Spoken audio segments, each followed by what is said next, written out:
That kind of brings me back to one of the key reasons I wanted to speak with you, because you have an amazing craft. You have an amazing art.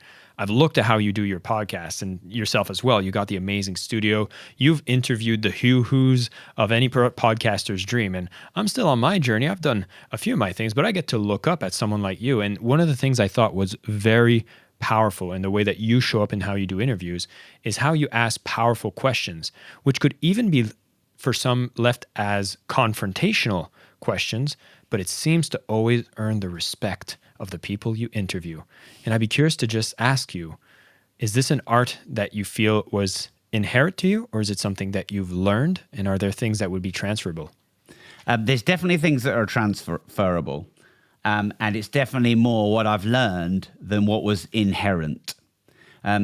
So I did my podcasting journey, what we say in England is arse about face, i.e. the wrong way round. And when you're already a proficient public speaker, so I've done hundreds of keynote speeches before I launched my podcast.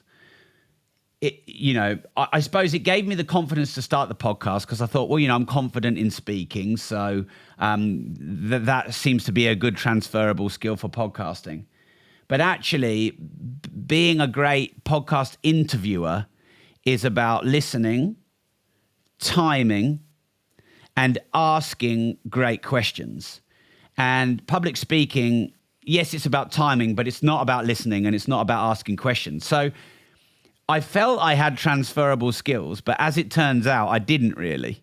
But there's no regrets in that because if I'd have realized, being a public speaker all this time means I'm going to be a terrible interviewer, I probably never would have started the podcast. And you can always tell, I'm really enjoying this discussion, Jason, and you're a very good interviewer. And the big mistake that interviewers make is they talk more than they listen, and they don't get to the point of the question. Now, some people want a conversation more than an interview, and I go with the flow. So, I'll answer my question, I'll pause, you'll come in. If I can sense it's more conversational, I'll listen more. And if I can sense, you've got 45 minutes, you want to ask me as many questions, I'll go into that mode.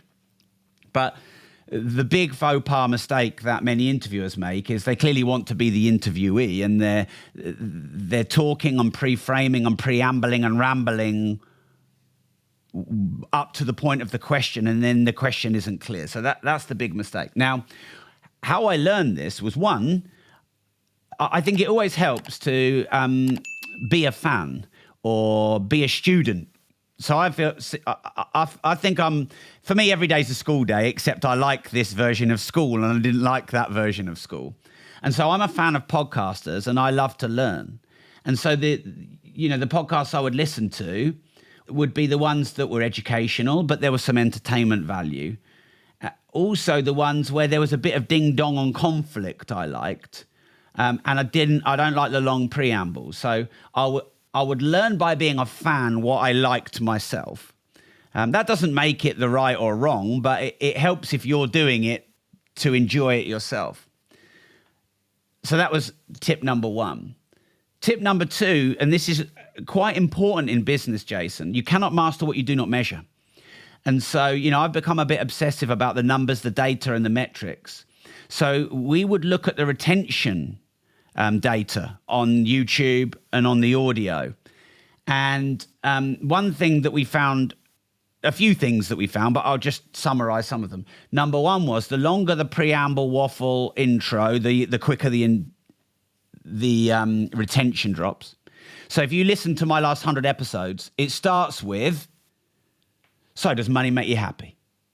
It starts with a less than 10 word question immediately in, because that's a pattern interrupt to keep retention, not lose retention. So that was one thing we learned. We learned that retention is everything.